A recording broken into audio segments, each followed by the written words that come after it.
Doctor Agarwal's கண் மருத்துவமனை இலவச கண் பரிசோதனையை வழங்குகிறது. Book appointment now.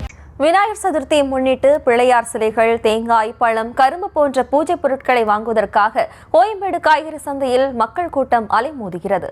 இதுகுறித்தான கூடுதல் விவரங்களோடு இணைகிறார் நமது செய்தியாளர் லதா. வணக்கம் லதா, விவரம். வணக்கம். விநாயகர் சதுர்த்தியை முன்னிட்டு கோயம்பேடு சந்தையில் விற்பனை சூடுபிடித்திருக்கிறது. நாளை மறுநாள் விநாயகர் சதுர்த்தி கொண்டாடப்பட உள்ள நிலையில் பண்டிகைக்கு தேவையான பொருட்களை வாங்க பொதுமக்கள் கோயம்பேடு சந்தையில் குவிந்து வருகிறார்கள்.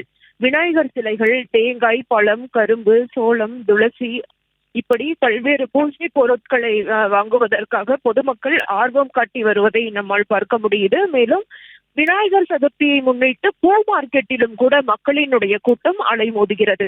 பண்டிகை காலம் என்பதால் பூக்களினுடைய விலையும் அதிகரித்து காணப்படுகிறது. முக்கியமாக மல்லி 1 கிலோ 1300 ரூபாய் வரை, முல்லை 1 கிலோ 800 ரூபாய் வரை, கனகாமரம் 1 கிலோ 1200 ரூபாய், அதே போல சாமங்கி 1 கிலோ 250, சாமந்தி 1 கிலோ 300, வெள்ளை சாமந்தி 1 கிலோ 200, கோழிக்கொண்ட பூ 1 கிலோ 120 என பூக்களின் விலை அதிகரித்தே காணப்படுகிறது. மேலும் இன்னும் 2 நாட்கள் விநாயகர் சதுர்த்திக்கு உள்ள நிலையில் அடுத்தடுத்த நாட்களிலும் விற்பனை சூடுபிடிக்கும் என்று வியாபாரிகள் தெரிவித்திருக்கிறார்கள்.